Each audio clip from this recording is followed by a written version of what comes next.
حسبي ربي جل الله ما في قلبي غير الله نور محمد صلى الله.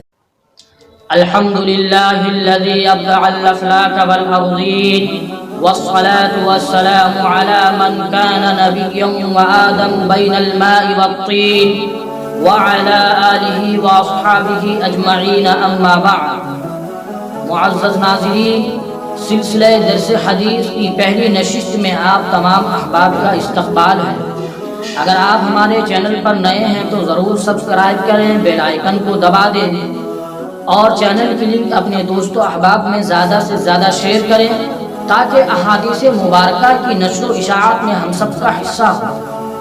معزز ناظرین، اس سلسلے کی پہلی حدیث مع ترجمہ و مختصر تشریح پیش خدمت ہے.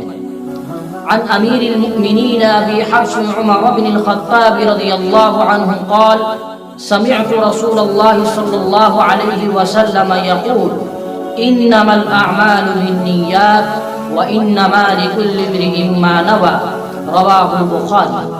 ترجمہ: امیر المؤمنین ابو حفص عمر بن خطاب رضی اللہ عنہ روایت کرتے ہیں کہ میں نے اللہ کے رسول صلی اللہ علیہ وسلم کو فرماتے ہوئے سنا، تمام اعمال کا دار و مدار نیتوں پر ہے اور ہر شخص کے لیے وہی کچھ ہے جس کی اس نے نیت کی.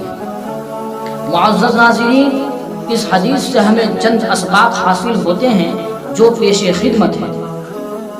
یہ ایک عظیم حدیث ہے، علماء اس کی صحت و قبولیت پر متفق ہیں. نیت کا مقام دل ہے نہ کہ زبان. اس کو اس بات سے سمجھیں کہ نیت کی دو قسمیں ہیں. ایک اس بات کی نیت کہ وہ کس کی خاطر یہ عمل کرنے جا رہا ہے، کیا محض اللہ کی خاطر؟ اگر ایسا ہے تو اسی کا نام اخلاص ہے، جس کے بغیر اللہ کے نزدیک کوئی عمل قابل قبول نہیں.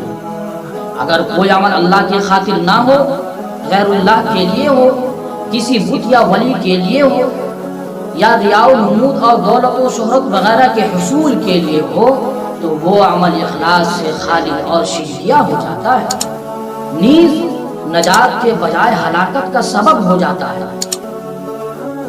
نیت کی دوسری قسم وہ ہے جس کے ذریعے سے عبادت اور عادت میں نیز خود عبادات میں ایک دوسرے سے تمیز ہوتی ہے. مثال کے طور پر غسل کرتے ہوئے بدن کے صفائی کی نیت ہے یا جنابت سے طہارت کی. اسی طرح عبادت کرتے ہوئے فرض کی نیت ہے یا نفل کی. تو پتہ چلا کہ کوئی عمل نیت کے بغیر قبول نہیں ہوتا. انسان پہلے دل میں نیت کرتا ہے، پھر اس کو عملی شکل دیتا ہے. معزز ناظرین، نیت کے بغیر کوئی عمل قابل قبول نہیں.